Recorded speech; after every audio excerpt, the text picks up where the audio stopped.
Ok, entonces ahora vamos a comenzar esta segunda parte, o este inicio de la antropología teológica, tratando de ir a los temas fundamentales que seguramente ustedes ya leyeron y ya conocen.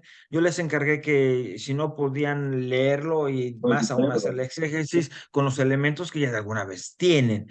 Ya analizamos más o menos cómo son los pasos de análisis de un texto. Ya hicimos toda una parte de exégesis y hermenéutica bíblica para poder empezarlos a usar como instrumentos de exégesis y de interpretación bíblica. Es lo que vamos a hacer ahora. El asunto es que yo quise que aprendieran a hacerlo ustedes por su cuenta también, para que no tengan que depender de mí. Claro, yo sé que también todos tienen muchas cosas que hacer y no tienen tiempo, entonces no se lo pueden dar ese gusto a veces. Ok, Perdón, padre Raúl, pero sí hay un micrófono prendido y me pierdo mucho con la otra conversación. ¿hay alguien que tiene un micrófono prendido? Se lo apago yo. A ver, déjame ver. Silvia, ¿tienes el micrófono apagado?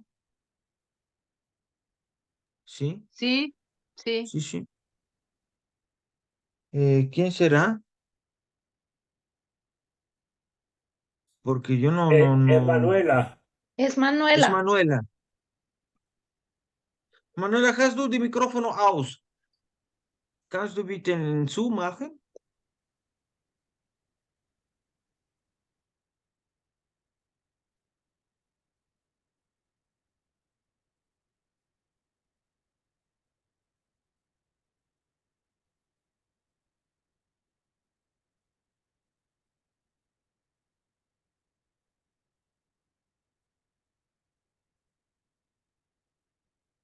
Ok,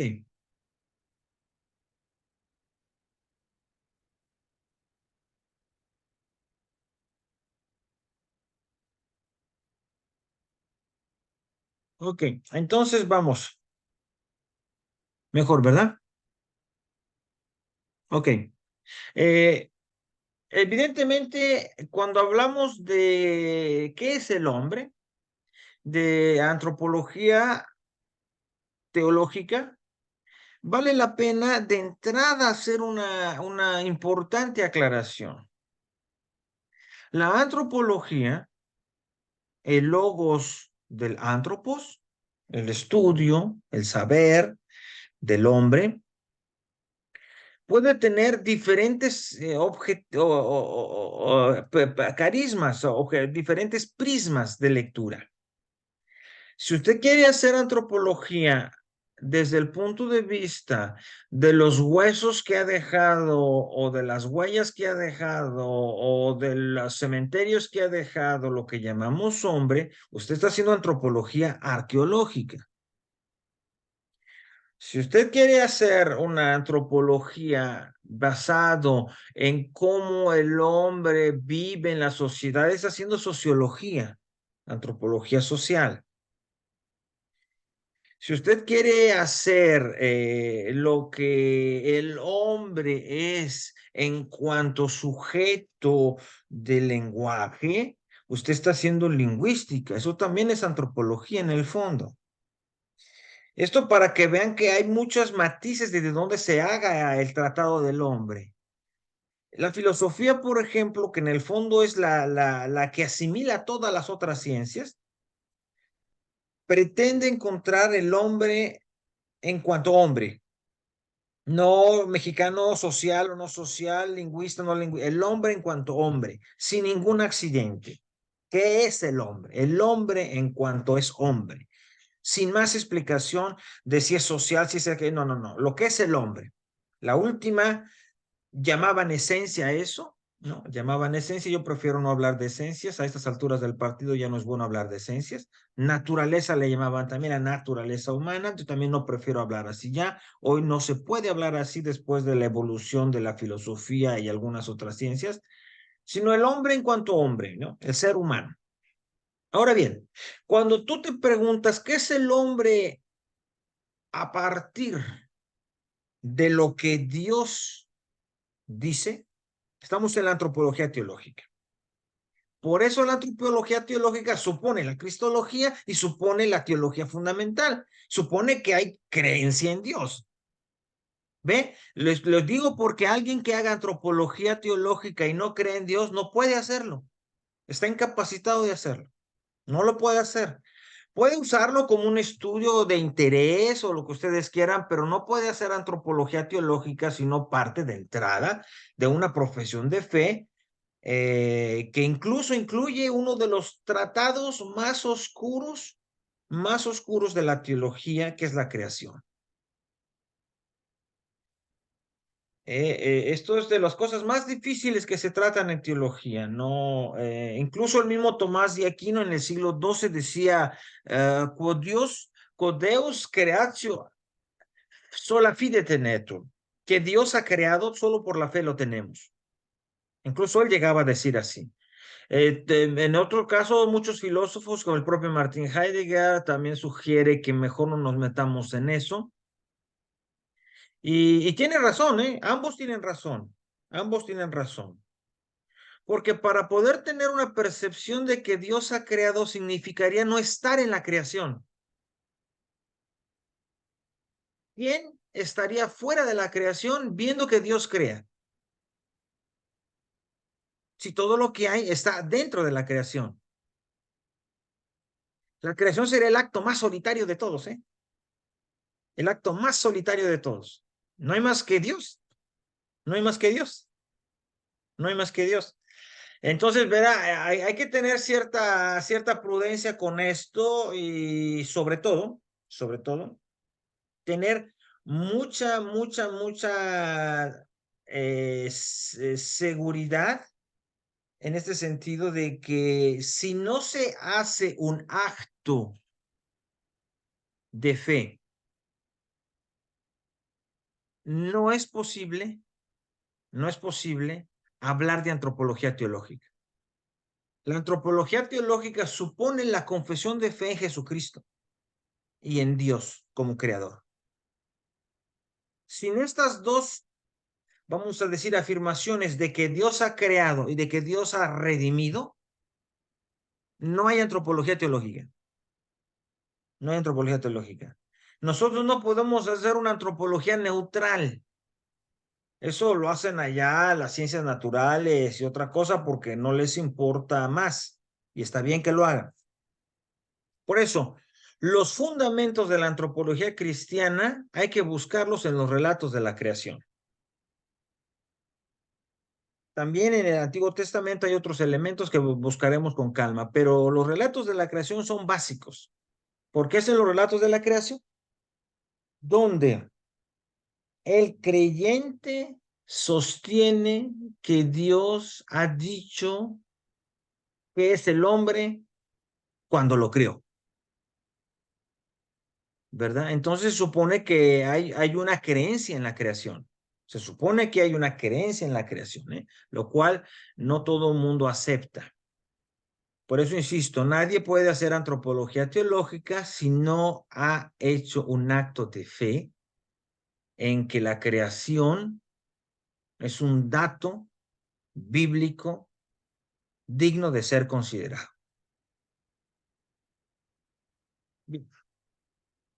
Okay, entonces, hasta ahí esa gran cosa de introducción. Ahora vamos a ver cómo vamos a hacer esto. Miren, tradicionalmente, y esto yo creo que ya es de primaria, pero se lo repito por si se les olvidó, porque esto me lo enseñan las monjas en la primaria, yo creo, o no sé.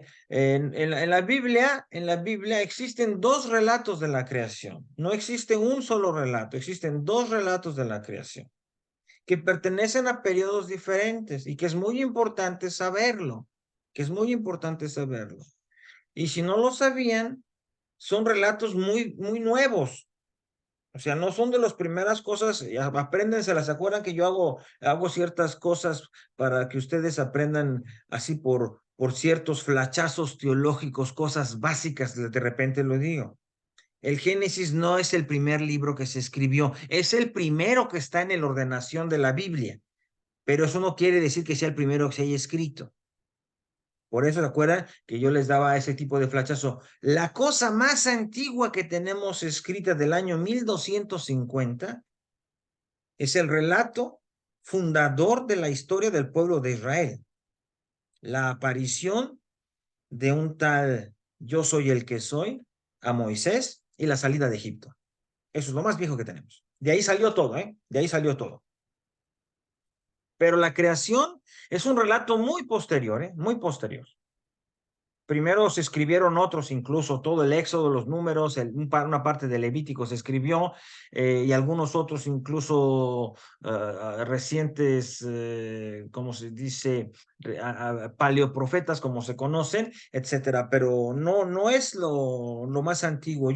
Eso lo digo yo por una técnica fácil, porque las personas generalmente, porque ven que el Génesis está al principio de la Biblia, creen que es el primero que se escribió, pero eso es falso.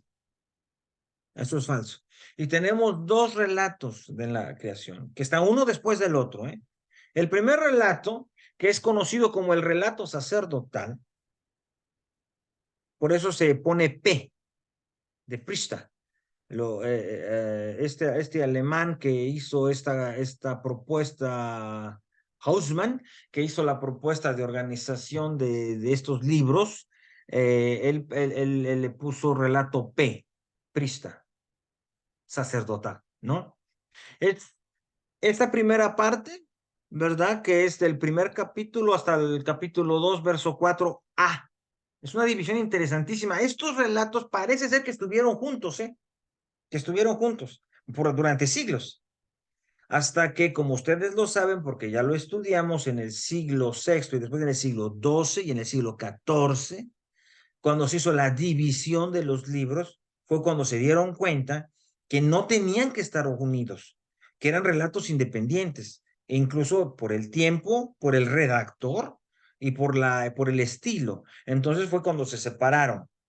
Pero yo no sé, a veces incluso si ustedes mismos tienen esa capacidad de distinguirlo. Yo se los he dicho que eso es a lo que hay que llegar. Hay que llegar a una familiaridad con la Biblia al punto de saberla manejar, porque oye uno más o menos el tonito y uno dice, esto es de tal libro, porque ya está uno familiarizado. Oye uno, hijito es mío, ese es Juan melancólico, él escribió así, ¿no? Yo les he dicho que yo fui, ese es Pablo, segurito ese es Pablo. O sea, ya cuando uno tiene el oído más o menos, uno por haberla familiarizado tanto, uno ya se la sabe.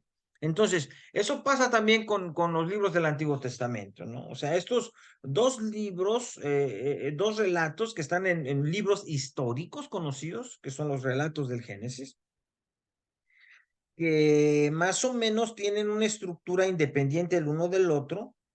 Hoy los estudiamos como dos bloques diferentes. La redacción del relato sacerdotal es precisamente cuando el pueblo de Israel está medio organizándose y los sacerdotes llevan el juego del negocio. Siglo sexto, quinto, más o menos, está allí. Ellos han regresado o están algunos todavía en la deportación en Babilonia. Algunos de ellos están todavía, ¿no? Entonces, en Asiria, perdón. Entonces hay que tener cuenta de esto, ¿no? Para cuando oyen, crezcan, multiplíquense, para que vean que no es un llamado a lo que normalmente uno piensa. Claro, pues si ya nomás había tres perros por ahí que quedaron vivos y los demás estaban presos allá y otros estaban acá, entonces era necesario que el pueblo creciera. Entonces crezcan y multiplíquense, se oye de otra manera diferente. Bien. Ok, la clave del relato, y por eso sabemos que es diferente, Dios se llama Señor, se llama Elohim en esta parte. Por eso no puede ser el mismo con el otro relato donde Dios se llamará Yahvé. Aquí se llama Elohim, Señor. El relato yavista, que es el otro, ¿verdad?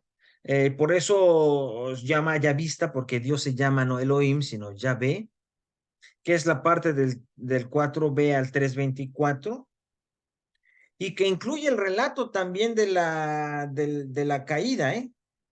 Pero que en la primera parte yo pensaría no involucrarlo todavía. Vamos al hombre antes del pecado, diríamos, si se puede hablar de antes, ¿no? Si se puede hablar de antes. Las redacciones del siglo 9-10, ¿ve? O sea, hay una enorme diferencia de tiempo, casi 3 siglos después. ya hay una situación diferente, ¿eh? El pueblo de Israel ya está más o menos constituido, ya pasó por ahí David organizando, ya está, el rey David es un rey, ya ha acabado el tiempo de los antiguos, que casi como pasó en Alemania, ¿verdad? Que aquí no había reyes en realidad, porque aquí no fue reino, aquí había pequeños burgos que organizaba un señor. ¿No? Un señor, pero así como reyes no se puede hablar porque no era un reino. Así más o menos Israel, antes de ser un reino consolidado con David y después Salomón, fue un reino o un pueblo gobernado a través de ciertos jueces, ¿no? Y a través de ciertos personajes importantes, entre ellos Samuel, ¿no? Que precisamente será el que ungirá a David como rey.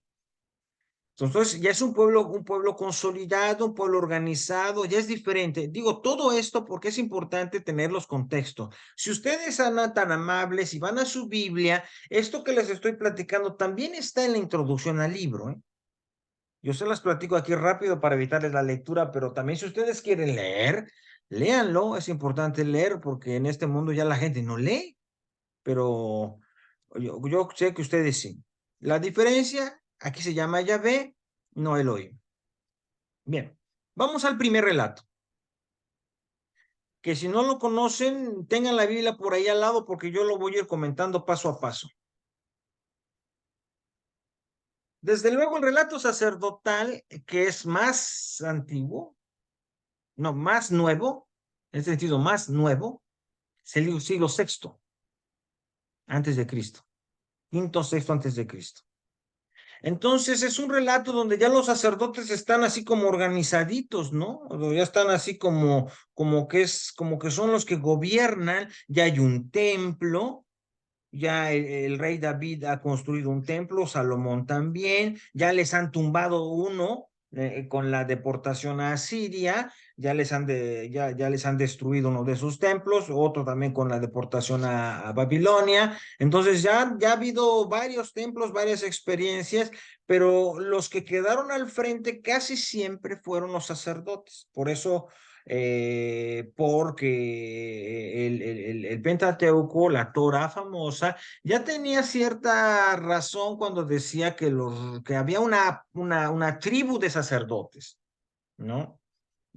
Dicha tribu era la que iba a estar al cargo del gobierno y no tanto el rey. Más o menos funcionó así, pero no en el pueblo judío, en todos los pueblos del tiempo, ¿no? Todos los pueblos del tiempo, el que mandaba eran los sacerdotes, o díganle brujo, díganle chamán, díganle como quieran, pero el personaje religioso que tenía el secreto de lo que Dios quería era el personaje fundamental. El reto sacerdotal es totalmente solemne. Claro, ya pasó mucho tiempo. No estamos empezando el reino, ya el reino está consolidado, ya hasta tuvieron guerras y deportaciones. Ya los sacerdotes están haciendo su trabajo en el templo.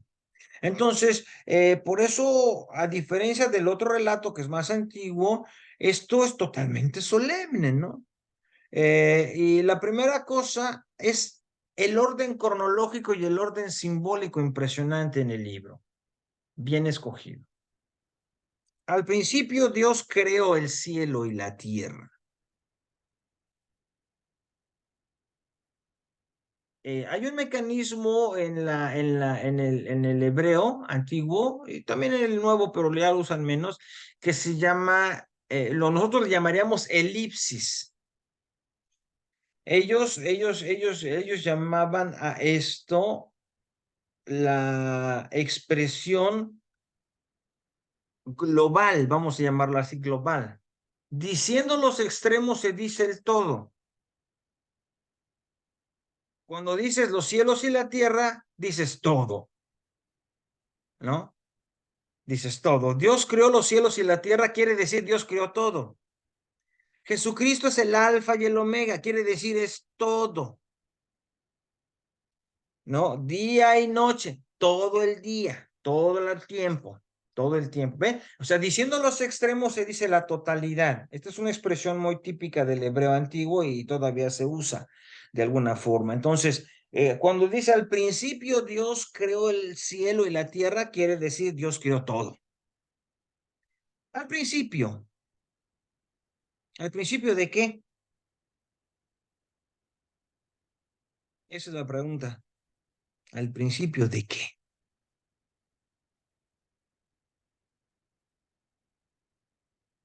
Pues si Dios creó todo, entonces al principio de todo, al principio de algo, por eso se supone que no había nada, que no había algo.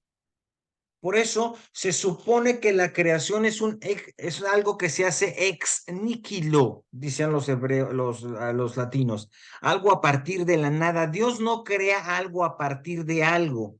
Eso lo hacen los dioses egipcios, los dioses griegos. Los dioses griegos crean de alguna cosa a otra. Del cuerpo de la diosa que mataron, crean a otra. O los mayas o los mexicanos antiguos, del cuerpo de una hicieron el maíz y con el maíz hicieron al hombre. O sea, es de ellos mismos a veces, es como la creación es como una extensión de Dios. Dios a partir de él o a partir de algo que es suyo, un Dios, algo, Dios crea otra cosa. Aquí la afirmación central es que Dios crea a partir de nada, ex nihilo. No hay nada. Pero curiosamente, el texto insiste en que la tierra no tenía forma y las tinieblas cubrían el abismo. Y el soplo de Dios se cernía sobre la superficie de las aguas. Tenemos aquí una imagen interesantísima, simbólica, muy fuerte, que pertenece a los pueblos orientales.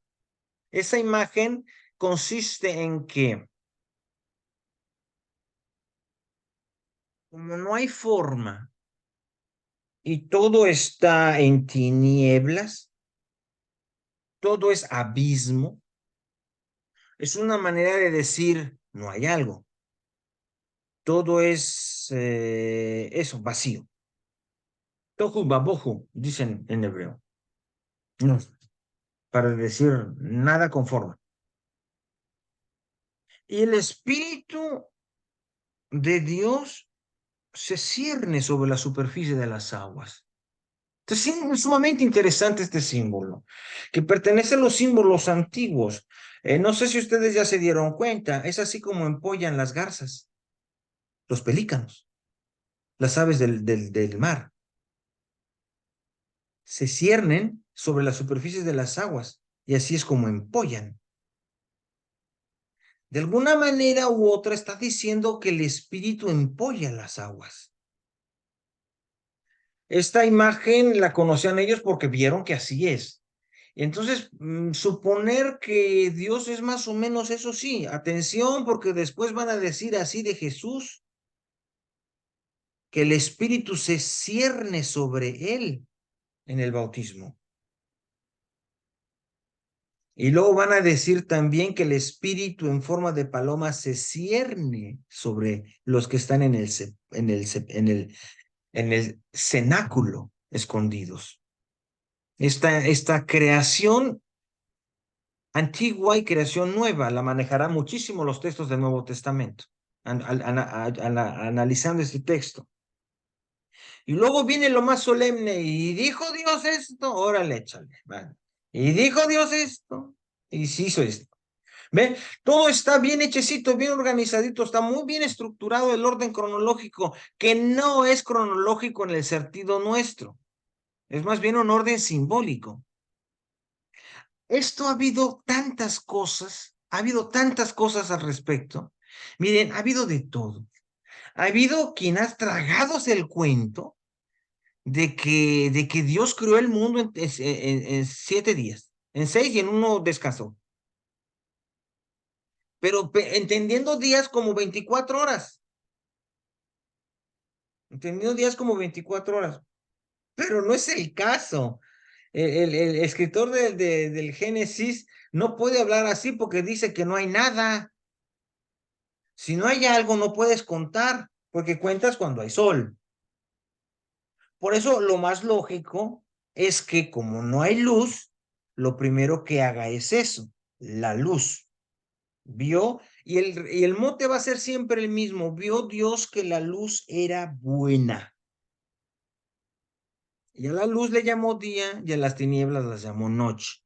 Este acto fundamental de la creación, de dividir la luz de las tinieblas, el día de la noche.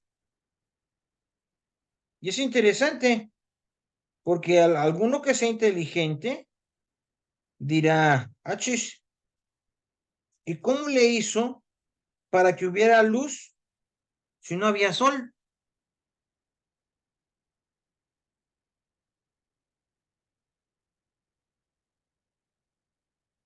Es interesantísimo.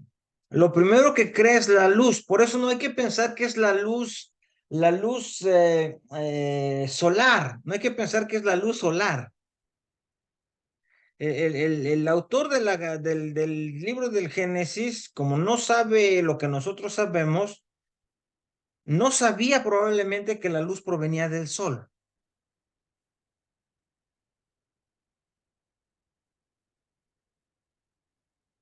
Tenemos solo dos hipótesis. O bien, no sabía que la luz provenía del sol,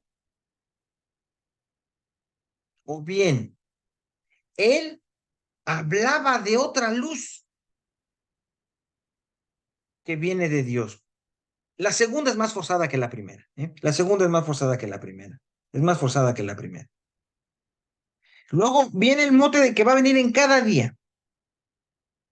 Les da el nombre, día y tinieblas. Pasó la tarde y la mañana del primer día. ¿Se fijaron la manera de contar? La tarde y la mañana del primer día.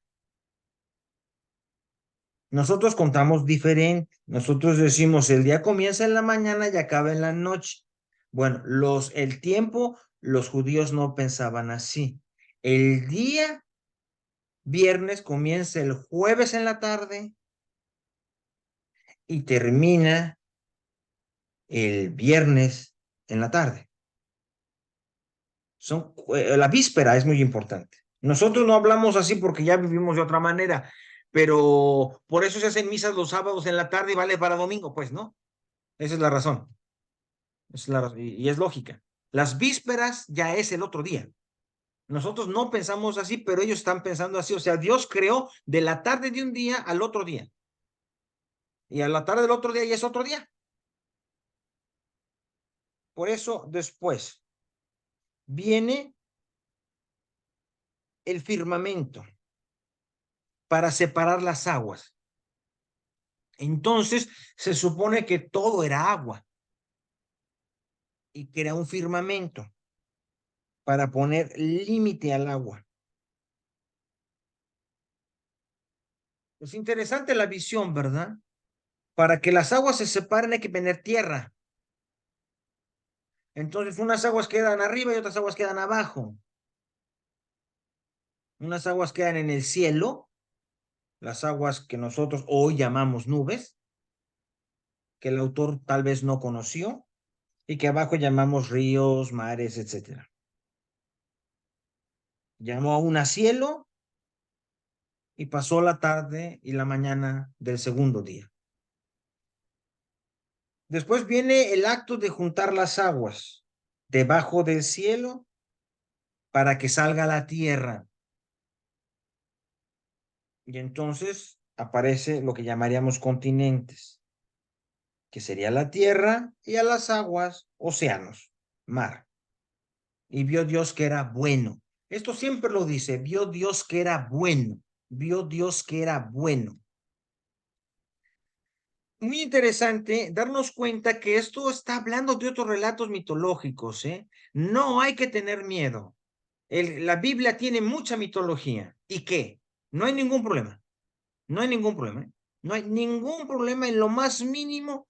En lo más mínimo hay un problema de que haya una mitología. Para nada.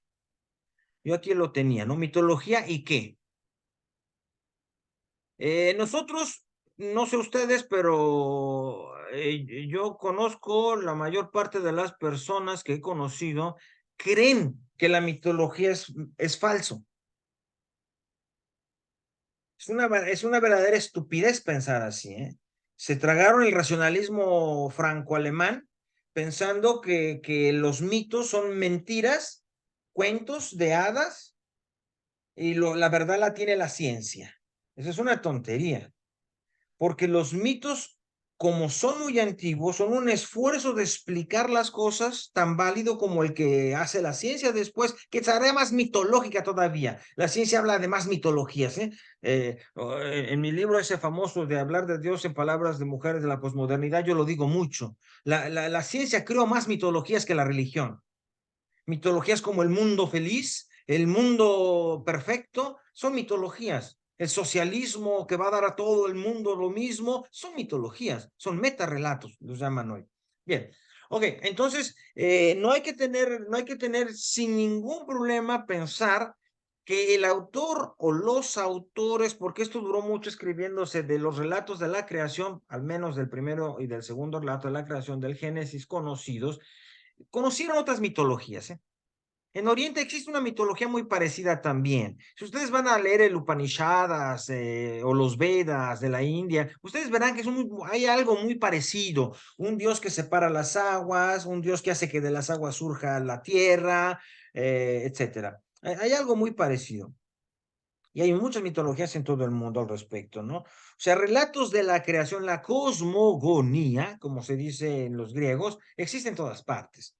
Y no hay que tenerle miedo a eso porque la mitología es un esfuerzo de explicar lo que existe a partir de un sistema simbólico. Y más nos valdría aprender a descifrar los símbolos para entender lo que quieren decir antes de juzgarlos como mentiras. Bien. Y así como sigue esto, luego viene la producción de las tierras. Produzca la tierra pasto, hierbas que den semilla y árboles frutales que den frutos, según las especies.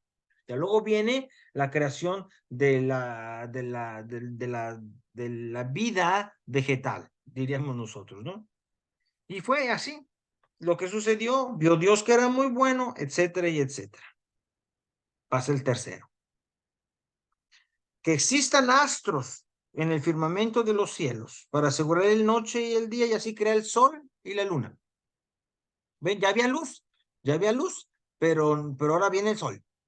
Ven, para que vean que no está tratando de hacer una clase de geografía, ni mucho menos una clase de estudios sobre la historia arqueológica y cosas de esas. No, para nada. El escritor tiene otro asunto. Él está tratando de comunicar un mensaje religioso, no un mensaje científico. Y ha habido estupideces tan grandes como pensar que algunos creen que cada día quiere decir una cierta edad de siglos, de millones de años de evolución. A ese nivel han llegado, ¿eh?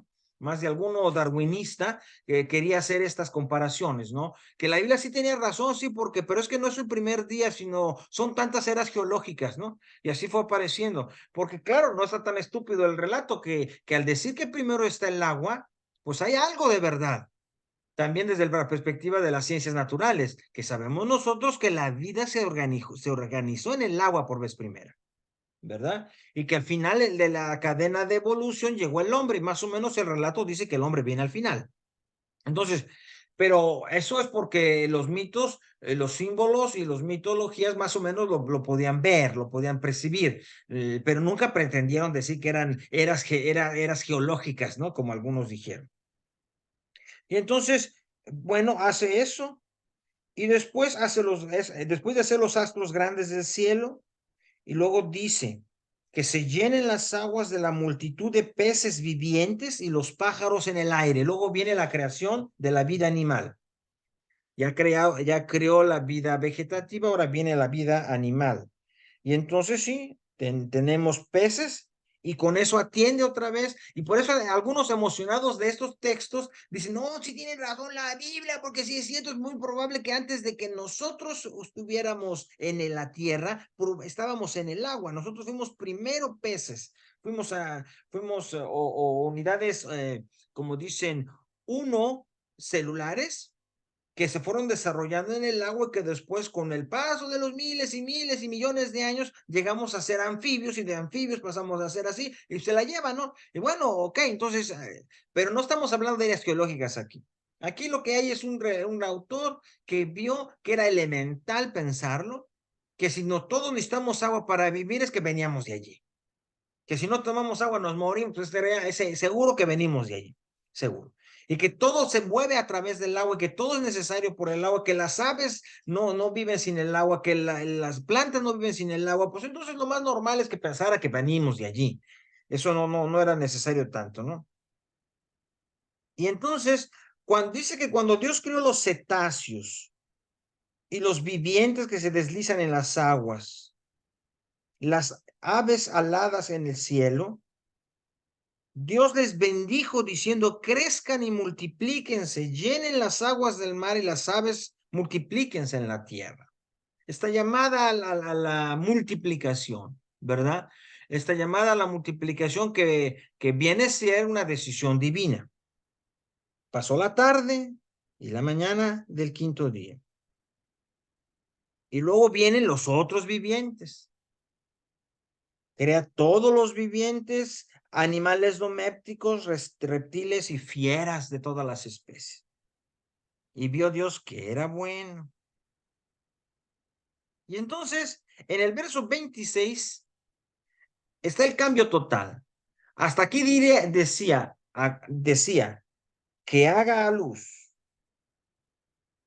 que se junten las aguas, que existe el firmamento, que se produzca la tierra. Era así. Eran las órdenes que dio Dios. Tenemos un Dios que da órdenes al principio. Decimos que da órdenes, que haya esto, que haya aquello, que haya esto, que haya aquello. Y luego dice, me quedó bien, qué bonito está. Vio Dios que era bueno. Así fue todo. Y entonces viene el plural majestativo. Hagamos al hombre. Hagamos al hombre. Hagamos al hombre. Aquí ha habido de todo. Ya estamos entrando a la antropología. Primera verdad de la antropología cristiana es que el hombre es una decisión de Dios. El hombre existe porque Dios decidió que exista. Es la primera. Pero aquí hay una cosa interesante. Muchos que han visto este plural, hagamos al hombre, porque esa es la única vez como si Dios estuviera hablando con alguien. Y entonces el buen amigo San Agustín, y después otros, y luego hasta las monjas de nuestro tiempo, han pensado que Dios estaba hablando entre el Padre, el Hijo y el Espíritu Santo. Estaban en una conversación. Era un atisbo de la Trinidad, que muchos siglos después revelará a Jesucristo. No, eso es demasiado, ¿eh? Eso es demasiado. Dios no está hablando con nadie. Hagamos al hombre es el plural majestativo. En hebreo, esta función de la lengua es algo muy interesante que a mí me gusta, me encanta, que el hebreo utiliza cuando quiere hacer algo majestuoso y grande, usa el plural. Usa el plural. Y aunque sea una persona. Es como cuando uno se dice a sí mismo, vámonos, pero no le está diciendo a nadie. Le dice uno a sí mismo, vámonos. Bueno, a mí me pasa, yo lo hago, ¿no? O me tengo que ir, como si estuviera hablando con alguien. No, estoy hablando conmigo. Me tengo que ir. Ay, ya se me hizo tarde, pero estoy hablando conmigo. Eso es un programa gestativo. Aquí es dificilísimo pensar que el padre le está diciendo al hijo y el hijo al Espíritu Santo, oh, sí hay que hacer al hombre, bla, bla, bla. No, eso es demasiado. Eso es demasiado. Lo que sí podemos decir es que Dios, por su voluntad, creó al hombre y el hombre entonces primera afirmación antropológica cristiana. El hombre es creado. El hombre es creado.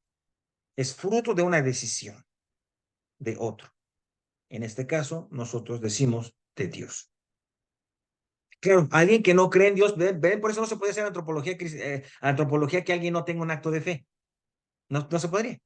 No se podría porque entonces, primero me pruebas que Dios existe, otro, no sale el asunto. Entonces, lo que sigue es lo más interesante de todo. A imagen y semejanza nuestra. A imagen y semejanza nuestra.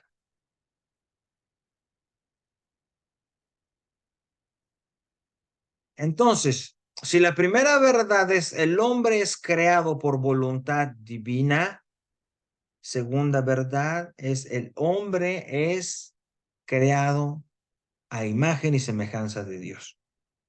¿Qué quiere decir esto? Pues si no sabemos qué es Dios, no sabemos. E interpretaciones románticas ha habido por todos los tiempos y han dicho, no, es que esto quiere decir que pensamos y amamos como Dios, tenemos inteligencia y voluntad. No, es que Dios no tiene inteligencia y voluntad como nosotros, ¿eh? No, no, no. O sea, está bonito decirlo así. ¿En qué quiere decir que somos imagen y semejanza? ¿En qué nos parecemos a Dios? ¿En qué pensamos? Pues sí, tal vez sí, pero no. No se puede comparar lo que piensa Dios como pensamos nosotros, ¿eh? No se puede comparar. Entonces, esto de imagen y semejanza, que se parezca a nosotros, que no lo hace con los otros animales ni con las otras cosas que ha creado, sino lo hace con el hombre.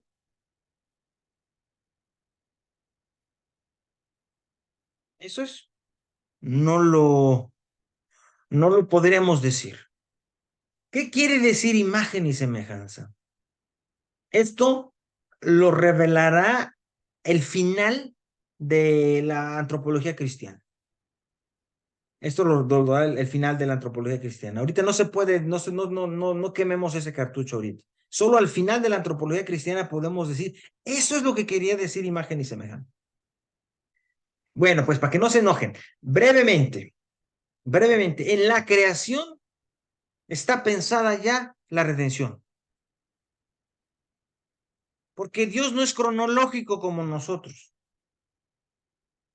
Al ser eterno, está fuera de las condiciones espacio-temporales. Entonces, ya está pensado Dios ser un hombre, porque en Cristo Dios es un hombre. Esa es la imagen y semejanza.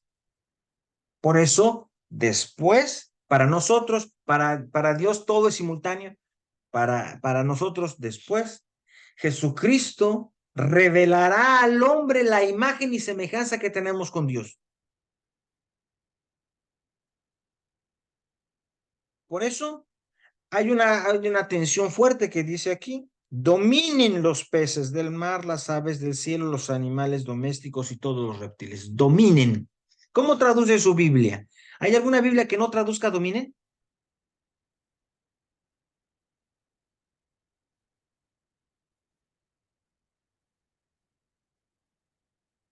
Es que normalmente esa es la palabra, ¿sí? El relato sacerdotal, por ser sacerdotal, piensa al hombre como el dueño de la creación, el dominador de la creación. Y entonces dice, y creó a Dios al hombre a su imagen y lo creó. En la traducción lo creó o le creó. Ahí puede ser una u otra. El asunto es que cuando dice a imagen de Dios lo creó, varón y mujer los creó. Bueno, creó uno o dos, pues. Si se dan cuenta, gramaticalmente está difícil el asunto. Esto, como en hebreo, cuando lo hace uno en hebreo no hay vocales. Este problema es peor todavía porque no hay vocales. Aquí sí que hay vocales, pero en hebreo no hay vocales. Pero se dan cuenta, el número 27 dice eso, ¿no? A su imagen, a imagen de Dios, lo creó al hombre, lo creó al hombre. Varón y mujer los creó. Interesante. Parece ser que la primera parte se refiere al humano. Dios creó al humano a su imagen y semejanza. Lo creó al humano. Y después Dios creó al varón y a la mujer. Lo humano es varón y mujer. Lo humano es varón y mujer. Siguiente afirmación de la antropología cristiana, el hombre es sexual, varón y mujer. El hombre es diferente, varón y mujer. Aquí, después nos vamos a meter ya en la parte de la antropología especial, en este punto, ¿verdad? Entonces no se puede hablar de un tercer género. No se puede hablar del punto de vista de la antropología cristiana de la validez de la vida homosexual. No está contemplado en la tradición judío-cristiana. Ahí lo verán. Y los bendijo Dios. Sean fecundos, multiplíquense, llenen la tierra, sométanla, dominen, dominen, dominen. Claro, es un pueblo que acaba de salir de la deportación. Es un pueblo que se está reconstruyendo. Es un pueblo pues que le mataron a mucha gente en la guerra, que otros lo dejaron de esclavo en la deportación, etcétera. Crezcan, multiplíquense. A eso se refiere. Eso se refiere. Dominen, a eso se refiere, claro, o sea, los sacerdotes están tratando de decirle al pueblo de Israel, no, vamos para arriba, vamos para adelante, Dios nos creó para hacer esto, para dominar, para gobernar, para multiplicarnos, claro. Por eso, luego viene el fin de la creación. ¿Para qué Dios creó? Miren, les entrego las hierbas que engendran semillas sobre la tierra y todos los árboles, bla, bla, bla, y todos los animales, bla, bla, todos los reptiles, bla, bla, toda la hierba, bla, bla, bla. Hay una entrega de esto. Es interesante, ¿no? El sacerdotal hace una entrega. La creación es para que el hombre la domine, la gobierne y pueda multiplicarse. Y aparece la primera vez que dice ya no bueno, sino Dios vio todo lo que había hecho y era muy bueno. Ahora ya no era bueno, ahora es muy bueno. O sea, parece ser que al haber creado al hombre le dio un plus a la creación. El haber creado al hombre le dio un plus. Por eso pasa la tarde del sexto día y se acabó. Quedaron concluidos el cielo y la tierra y todo el universo. Para el séptimo día había concluido Dios toda su tarea y descansó el séptimo día de toda su faena. Y bendijo el séptimo día y lo consagró porque ese día Dios descansó de todas sus obras de creador. Esta es la historia de la creación del cielo y de la tierra.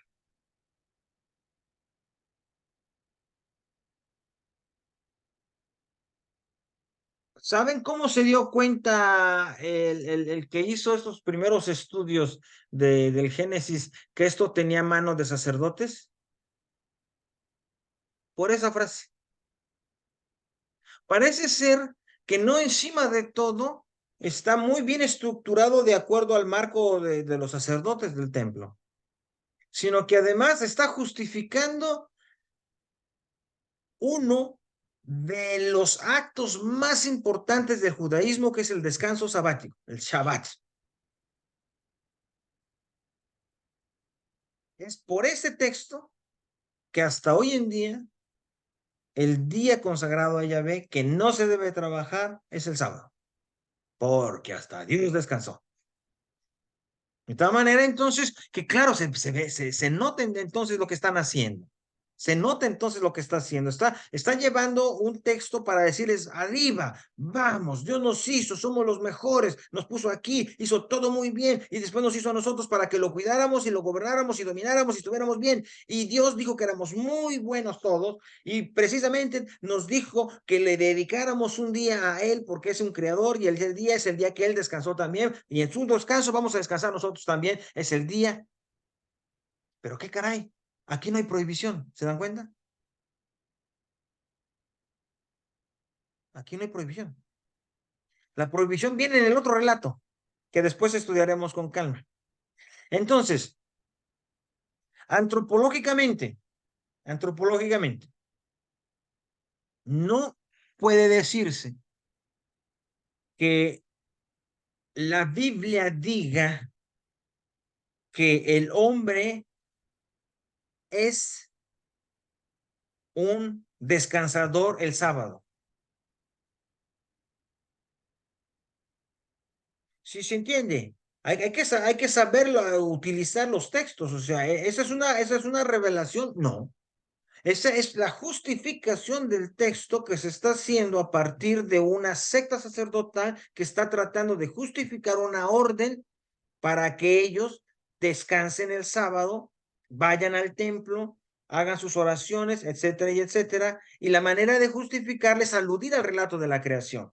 Muy importante, no es que el hombre sea esencialmente sabático. O bueno, sí, si lo quiero ir así, pero no sábado en el día de sábado de la semana.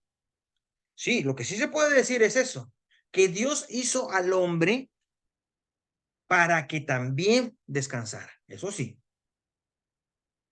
Verdades de la antropología cristiana hasta ahora, que después analizaremos con más calma. El hombre es creado por decisión divina. Es creado bueno. Es creado varón y mujer. Es creado con el fin de gobernar la creación. Y es creado también como criatura que debe descansar, que necesita descansar. Dejémoslo ahí. ¿Ven? Hasta allí más o menos es lo que la antropología de este texto puede señalar. Después veremos la antropología en el siguiente relato de la creación, que la próxima vez veremos, donde ustedes pueden ver más todavía cómo, claro, lo interesante es que es más antiguo el otro relato y es más largo y tiene más cosas. Este relato sacerdotal, por eso algunos pensaron, bueno, intentaron hacerlo paquete fácil de lectura, ¿no? Bien, ¿todo bien? Freigeben stoppen.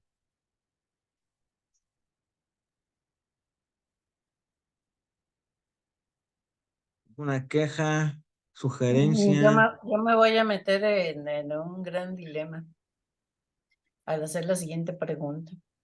Porque A bueno, ver, no había nada y me entra la duda, ¿y dónde quedan los arcángeles y los ángeles? Porque se supone que incluso uno de ellos es el que, bueno, dos de ellos, ¿no? El que consideramos como el demonio, bueno, la serpiente y el que los saca. ¿de dónde De, sacó eso? pues de lo mismo que uno lee y de la tradición, yo creo. Pero bueno, No, es la carta de Judas, es la carta de Judas. Es la carta de pero Judas del Nuevo Testamento, que es un apócrifo, ¿eh? Nada más que nosotros lo consideramos canónico, pero es un apócrifo, es este texto que habla del arcángel San Miguel y Luzbel, ¿no? Sí, pero bueno, si quiere oírlo, hasta ahorita no hay tal, no hay creación de ángeles, ¿eh? Pase al segundo relato de la creación, a ver si ahí le sale algún angelito. bueno, Y pues sí sí, hay uno que se supone que lo saca del paraíso, ¿no? un ángel. Sí, Bueno, eso es lo que yo siempre he esa escuchado. pregunta que tiene usted se la hicieron muchísimos, ¿eh?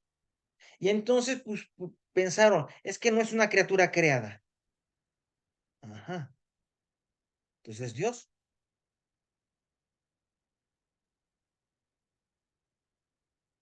Otros lo resolvieron muy fácil. Dijeron, bueno, es la manera de decir que Dios entra en contacto con nosotros, porque Dios no lo puede hacer de manera directa. Entonces tiene ángelos mensajeros. Ángelos mensajeros. Lo mejor de todas, que la va a escandalizar. Otros tantos han pensado que es un genio literario. O sea, todos los arcángeles es un género literario. Lo han pensado. A ver, ¿y sabe qué? Es que usted habla así como ya profesional de angelología. Está hablando de arcángeles, ángeles, serafines, querubines, arcángeles y todo eso. Toda esa cosa, eso fue una cosa que se dio en la Edad Media, ¿eh? Había discusiones de cuántos ángeles caben en la cabeza de un alfiler, ¿eh? Ay, No sé, ella se encantaba de las... Sí, porque era un tema interesante, porque es un tema interesante. Pero luego San Pablo se le ocurre decir que ni siquiera a un ángel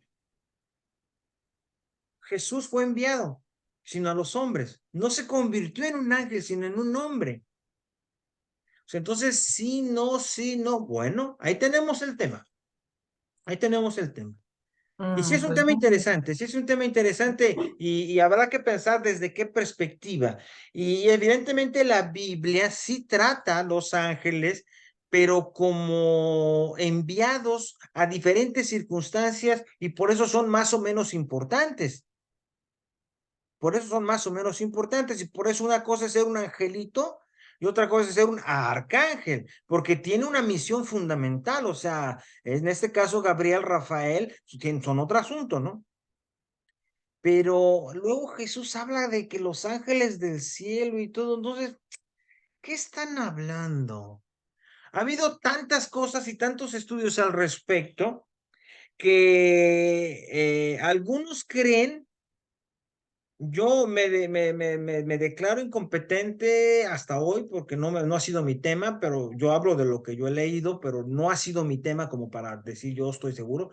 Pero yo he leído cosas como que incluso fue una inculturación de una divinidad siria, de esa divinidad siria que seguramente ustedes han visto alguna vez en el Palacio de Louvre, lo tienen, precisamente se lo trajeron de allá, el Napoleón se robó todo lo que pudo, es como un león con alas.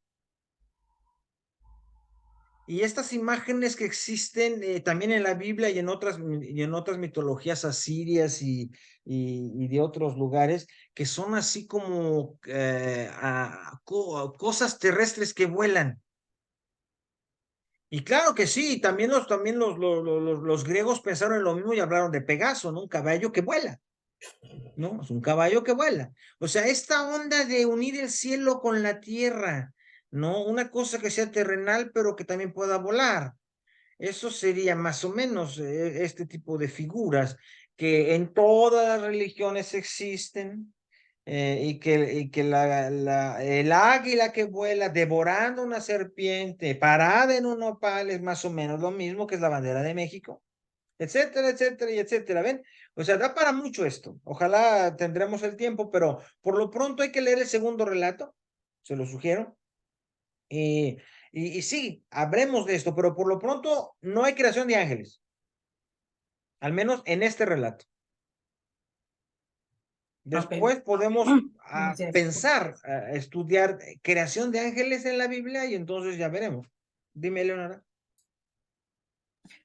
No, que muchas gracias. Pero es que me quedé pensando en esta parte de que no había nada y el que hablaba, si hablaba con alguien, dije, bueno, ¿y los arcángeles dónde quedaron? Pues yo siempre he tenido la No había idea que nada, no, era no, de... no. Ahí sí, y eso es cuestión incluso doctrinalmente se dice, Dios creó todo de la nada. No había ángeles, no había con quién platicar.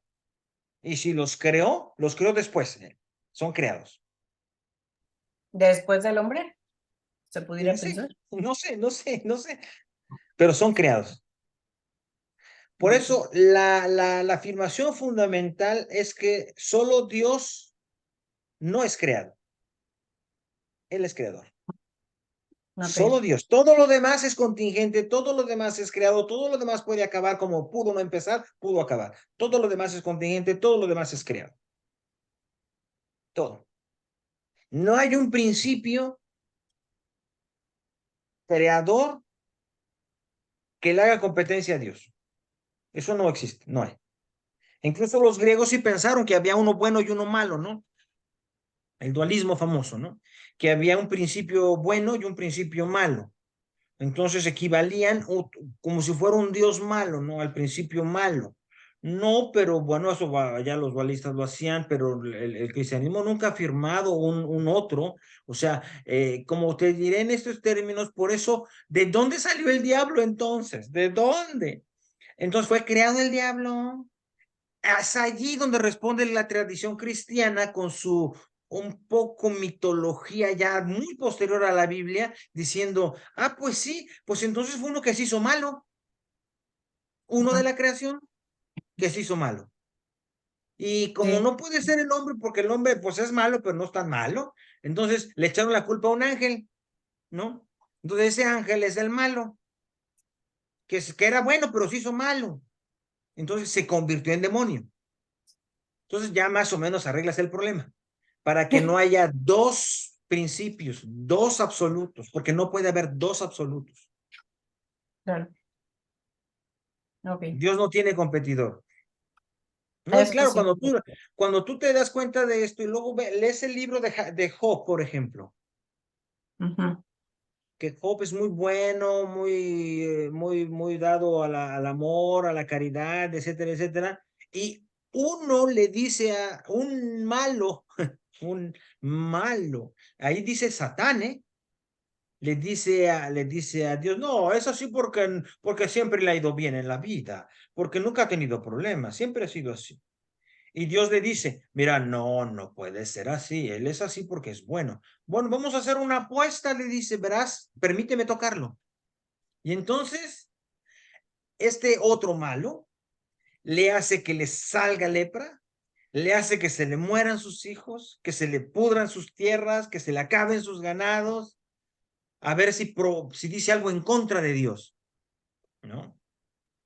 Entonces, dice uno, bueno, entonces así como que o nos la vamos a creer como una historia cierta, o vamos a considerar esto como literatura bíblica. Y es así como la consideramos, ¿eh?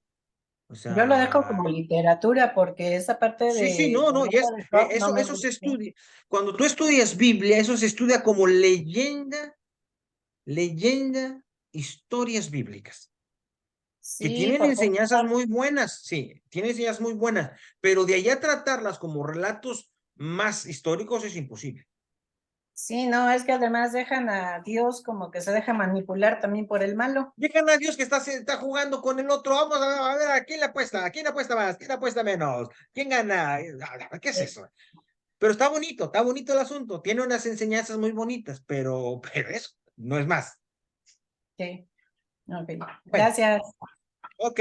¿Hacemos pausa o qué hacemos? ¿Cuándo es la próxima? Quiero decir.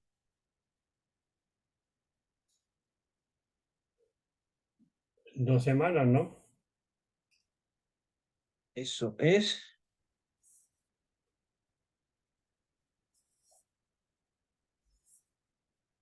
2 semanas. Agosto. ¿El 5 de agosto o el El 12? 12 de agosto. ¿Sí? Si les va, sí. Ujú. ¿El Por lo menos 12? para cerrar, es el 12. Sí, porque este es, hoy qué es, 22. El 22. próximo es 5. Sí, 29. no. Sí, porque ya empieza agosto, es el segundo sábado de agosto y es 12, ¿no? Tienes toda la razón, Silvia. El segundo sábado de agosto es 12. Ajá, así es. Ujú. ¿Sí podrá Así darnos es. la padre? Sí, sí, claro. El 12 yo con todo gusto, no pasa nada. Ah, muy bien. Y a los que faltan, bueno, ojalá que de alguna manera se puedan reconectar bueno, yo lo voy a subir esta para que los que falten se Ya, puedan reacomodar. ¿Sale? ok. Ok. Sí, está. Pásenla muy bien, que descansen. Vale. Vamos a ir a Gracias. Gracias la Hasta cueva. a luego. todos, hasta luego. Silvia, me Sí, saludas a San Ignacio. Le, le, claro le que sí. platicaba, le platicaba a Eugenio que en ese peñón está la cueva de San Ignacio de Loyola. Bajo ese Ajá, peñón se fundó la ciudad de Guanajuato. Y así la es. gente sube a ese peñón el día de San Ignacio de Loyola próximamente a Sí, comer allá arriba. Y todo Guanajuato sí, se sube a esa peña. Es una cosa así hermosa es. que yo durante mi vida nunca he dejado de hacer, pero este año lo dejaré. Así es. Oye, Entonaremos por acá. el 31 de julio, que es ahora San Ignacio, ¿Sí? nosotros cumplimos con Lili 58 años de casado. Ah, qué ¡Hala! bien. Y con la Qué bien. misma. Con los... No, Desde aquí un saludo desde San nos Ignacio de casamos Loyola. el día de San Ignacio, nos casó un jesuita que fue un querido profesor, y bueno, y ahora vamos a celebrar con una misa. Muy bien. Así vamos Muy pasando bien. la vida. Ya lo que va a Cuente con quedar. Muchas mis oraciones felicidades. también. Cuente con mis Muchas Vale, un oraciones abrazo. también. felicidades. Ok. Bueno, Hasta luego. que les vaya Que muy les vaya bien. Felicidades. bien. Nos Gracias. vemos. Gracias. Chao. Chao. Gracias. Bonita tarde. Bye.